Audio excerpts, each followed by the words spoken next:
আবারও চলে আসলাম BAF museum part 2 নিয়ে। পার্ট 1-এ আমরা বিমান বাহিনী জাদুঘরের কিছু অংশ দেখলাম। এবার পার্ট 2-তে বিমান বাহিনী জাদুঘরের বাকি অংশ দেখি। বিমান বাহিনী জাদুঘরের ভিতরে ইন্টারনালি একটি শিশু পার্কের মতো করা আছে।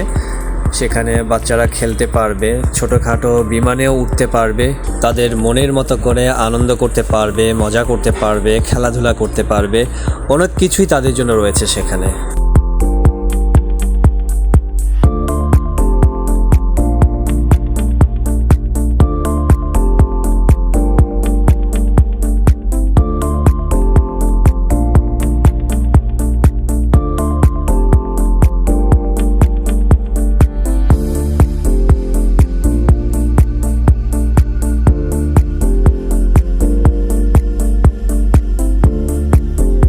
এখানকার একটা ভালো দিক হচ্ছে যে জাদুঘরের ভিতরেই নামাজের ব্যবস্থা আছে।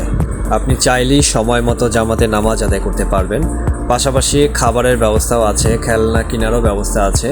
বাচ্চারা যদি বায়না ধরে বল কিনে দিতে, আপনি সেখান থেকেও বল কিনতে পারবেন। আমার ছেলে কাইফ খাওয়া দাওয়া আর খেলনা কেনার থেকেই বেশি আগ্রহ দেখাচ্ছে সেবামূলক কাজে। পাশাপাশি তার আরও বেশি ইন্টারেস্ট হচ্ছে কৃত্রিম একটি রকেট দেখে। তার চিন্তা হচ্ছে এই রকেটটি কিভাবে আকাশে উড়ে যায়, কিভাবে চলে, কিভাবে কাজ করে। তো আপনার বাচ্চাদের যদি শিক্ষামূলক কিছু শেখাতে চান তবে আপনি এই মিউজিয়ামে আনতে পারেন। শেখার মতো যথেষ্ট কিছু আছে এখানে, বাচ্চারা দেখবে, আনন্দ করবে, শিক্ষণীয় অনেক কিছুই আছে। তো এই হচ্ছে আমাদের ফোকাস করা বিএএফ মিউজিয়ামে। পরবর্তী পর্বে অন্য কোনো বিষয় নিয়ে আপনাদের সাথে দেখা হবে। সেই পর্যন্ত সবাই ভালো থাকবেন আর অবশ্যই বেশি বেশি লাইক, কমেন্টস অ্যান্ড শেয়ার করবেন।